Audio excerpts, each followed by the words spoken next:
సామాన్లు అయితే లాకర్లో ఉన్నాయి. మ్యాస్టర్ గారిని లాక్ చేసేసాను. ఇకైతే మనం ఫ్రెష్ అప్ అయిపోయినాము. ఇక టెంపుల్ పరిసర ప్రాంతాల్లోకి వెళ్ళిపోదాం. ఇదే డార్మిటరీ హాలు. ఇంకా అక్కడైతే పడుకోవచ్చు మనము. ఇంకా రూమ్స్ కావాలంటే 500 600 అలా చెప్పారు. అన్నేమో సైకిల్ బయట పెట్టేసేయి అన్నాడు, నేనేమో లోపల పెట్టాను. బం భోలేనాథ్ అంటూ ఇక్కడ మొత్తం ఈ విధంగా జై శ్రీరామ్ బం భోలేనాథ్. హాయస్, మనమైతే వచ్చేసాము ఉజ్జయిన్లోని శ్రీ మహాకాళేశ్వర్ టెంపుల్ దగ్గరికి. ఇక్కడికి అయితే టెంపుల్కి లేజర్ షో ఇలా కలర్ఫుల్ లైట్లు అయితే వేశారు సార్. చూడండి ఎంత అందంగా ఉన్నాయో. మనం సోమనాథ్లో చూసాం కదా, సోమనాథ్లో ఇంకా అక్కడ మురుడేశ్వర్ టెంపుల్లో లైట్లు కలర్లు మారుతూ ఆ విధంగా అయితే ఇక్కడ సెట్ చేసేసారు.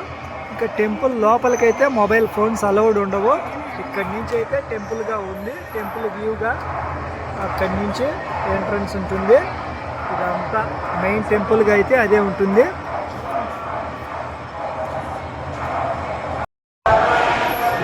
చాలా అద్భుతంగా అందంగా ఉంది నిజంగా. ఇట్లాంటి టెంపుల్స్ అన్నీ చూసేందుకైతే రావాలి మనం తప్పకుండా.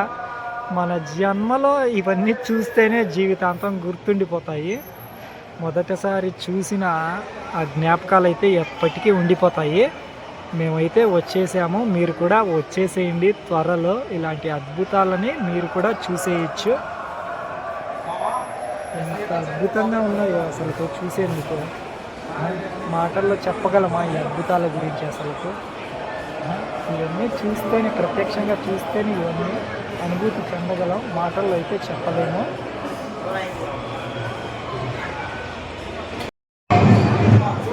ఇకైతే మనం దర్శనానికి అయితే వెళ్ళేసి వద్దాము.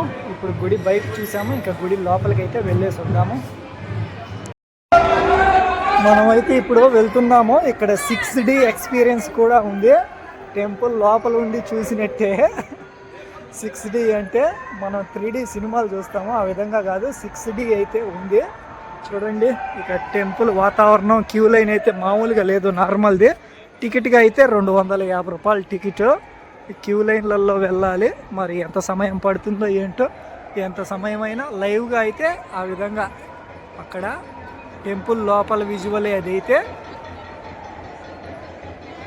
ఆ విధంగా అయితే లోపల పూజ జరుగుతూ ఉంది టెంపుల్ లోపలగా.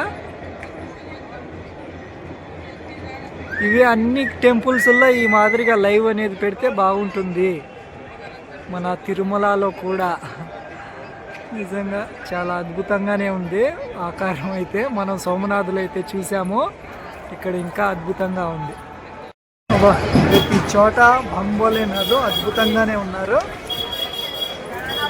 ఎంతమంది అసలుకి ఎంతమంది ఉన్నారు. క్యూ లైన్లోకి అయితే ఎంటర్ అయిపోయినాము. బంబోలేనాథ్ అంటూనే నిజంగా ఈ సంతోషం చెప్పలేం. అన్నీ వింటూ ఉన్న ప్రదేశాలకు మనం వస్తూ ఉంటే ఆ హ్యాపీనెస్ వేరు అసలుకు. మామూలుగా లేదు అసలుకు. క్యూ లైన్లలో వెళ్తూ ఉంటే మామూలుగా క్రౌడ్గా. నిజంగా లోపల అయితే అద్భుతాన్ని మన కళ్ళతో చూడలేమనుకోవాలి. ఇది కళ్ళతో చూస్తేనే నిజంగా అద్భుతిని చెందవచ్చు మనం టెంపుల్ దగ్గర. ఫోన్లలో చూస్తే కాదు. ఆ మహాకాళేశ్వర్ జ్యోతిర్లింగాన్ని చూస్తుంటే జన్మ ధన్య. చాలుకో ఈ సంతోషం అయితే. నిజంగా ఎంత సంతోషంగా ఉన్నాం టెంపుల్ దగ్గరగా అయితే. అంత సంతోషం నిజంగా. చాలా చాలా హ్యాపీ. ఎంతమంది చూడండి, ఎంత ప్రశాంతంగా ఉంది నిజంగా. టెంపుల్ దగ్గరికి వస్తే ఆ స్వరూపం అనేది నిజంగా మన కళ్ళతో చూస్తేనే తప్ప ఫోన్లలో చూస్తే చెప్పలేము ఆ సంతోషాన్ని. ఆ విధంగా టెంపుల్ దగ్గరగా అయితే మహాకాళేశ్వర్ చూసేసాము, సోమనాథ్ చూసేసాము, నాగేశ్వర్ చూసేసాము, అమర్నాథ్ యాత్ర చేసేసాము. చాలుపోయి జన్మకు ఈ సంతోషం చాలు. ఈ గుడి నిర్మాణాలైనా కానీ, ఉన్న లార్డ్ శివ ఆ స్వరూపాలైనా కానీ, వాళ్ళు అలంకరించే స్వరూపాలైనా కానీ, ఇవన్నీ కన్నులతో చూసే పండుగ. దైవం ఉందో లేదో ఆ నమ్మకం పక్కన పెట్టేస్తే ఇవన్నీ చూడదగ్గటివి జీవితంలో. ఇలాంటివి మళ్ళీ మళ్ళీ అంటే మళ్ళీ మళ్ళీ వస్తామో రాలేమో, ఇప్పటికైతే చాలా ఈ సంతోషాలు. ఈ టెంపుల్ లోపల ప్రాంతాలుగా అయితే ఇవన్నీ ఈ విధంగా మొత్తం లైట్లు అయితే అరేంజ్ చేసేసారు. అబ్బా, మహా అద్భుతాలే అనుకోండి. పాత కట్టడాలే, పాతకాలం నాటి కట్టడాలే ఇవన్నీ. అబ్బా, చాలా ఈ సంతోషం అనేది మాటల్లో నేను ఎన్నిసార్లు చెప్పినా కానీ చాలా ఈ సంతోషము అంత సంతోషంగా ఉంది. మళ్ళీ ఎప్పటికో అంటే ప్రతిరోజు సంతోషమే, కానీ ఇలాంటి క్షేత్రాలకు వచ్చినప్పుడు ఆ సంతోషం అనేది ఇంకా అన్ప్రెడిక్టబుల్గా అయిపోతుంది. ఇకైతే అక్కడికి వెళ్దాము. అక్కడ ఇంకా సుందరంగా ఉన్నాయి ప్రదేశాలు. అక్కడికి అయితే వెళ్ళిపోదాం ఇంకా అక్కడికి. ఇక్కడైతే బంబోలేనాథ్ మహా అద్భుతం.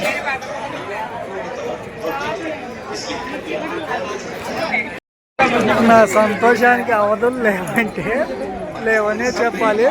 ఇక్కడ చూడండి, బంబోలేనాథ్ అంటూ ఇంకా అక్కడైతే సుదర్శన్ చక్రం పట్టుకుని విష్ణువు, ఇంకా అక్కడ దుర్గామాత రూపాన్ని ప్రదర్శిస్తూ అవతలికి వెళ్ళేదానికి చుట్టూ తిరిగేదానికిగా ఉంది, కానీ ఇక్కడి నుంచి వెళ్ళేదానికి అయితే లేదు. ఎంత అద్భుతంగా అందంగా ఉన్నాయి ఇక్కడ. ఇప్పుడు కదా అసలైన అద్భుతం అంటే ఇక్కడ చూడండి, మహావిష్ణువు ఎవరైనా కృష్ణుడా విష్ణువా ఎవరు అసలుకి అలా నాట్యమే ఆడుతూ ఉన్నారు. వీళ్ళంతా ఇంకా సపోర్ట్ చేస్తూ వివిధ సుబ్రహ్మణ్య స్వామి అనుకుంటాను. మొత్తంగా ఒక్కొక్క వాహనంపై ఒక్కొక్కరు, గరుడ వాహనం అంటూ, నంది వాహనము, వృషభ, సింహ, అలా ఇక ఈయనైతే ఆ ఏనుగు వాహనము, సింహ వాహనము వీటిపైన అయితే ఉన్నారు. ఇక్కడ నెమలి వాహనం అంటూ, ఏనుగు వాహనము. ఇక ఇక్కడగా అయితే ఆ శివుని పైన గంగా, శివుని తలపైన ఉన్న గంగ, అలా ఇక్కడ పరశురాముడు అనుకుంటాను. ఇక నంది వాహనము, సింహ వాహనం. ఇక్కడ ఉన్న లేక్ అయితే ఇది రుద్రసాగర్. మొత్తం దీన్నైతే ఎందుకో క్లోజ్ చేసేసారు. ఇంకా అక్కడైతే అక్కడ కనిపిస్తున్న ఐలాండ్గా లార్డ్ శివ థర్డ్ ఐ అనే విధంగా ఈ మహాకాళేశ్వర్ జ్యోతిర్లింగ ప్రదేశంలో రుద్రసాగర్ మొత్తం లైటింగ్లతో అరేంజ్ చేసేసారు. మొత్తం టెంపుల్ వ్యూగా అయితే ఇటు సైడ్ నుంచి ఈ విధంగా ఉంది. ఈ బ్రిడ్జ్ కూడా క్లోజ్ చేసేసారు. చాలు పో, మన రైడ్లో ఇన్ని ప్రదేశాలకు వచ్చేసినందుకు మనము బంబోలేనాథ్ అన్నట్టే. ఇలా భరతమాత గుడి అయితే ఇక్కడే చూస్తున్నాను నేనైతే. మరి ఎక్కడా లేదు నాకు తెలిసి, మేము చూసిన ట్రావెలింగ్ ప్రకారంగా అయినా కానీ. భరతమాత జై హింద్. చాలా రోజుల తర్వాత అయితే తాళీ తింటున్నాము ఇక్కడే ఉజ్జయిన్లోనే ఈ రెస్టారెంట్లో. చాలా రోజులే అయిపోయింది పో అసలు తాళీ అనేది తిని. ఇక్కడైతే ఇది 150 రూపాయలు అంతే. 3 రొట్టెలు, కాస్త అన్నము, ఇంకా పప్పు, అవి 2 రకాలు, ఇంకా పికిల్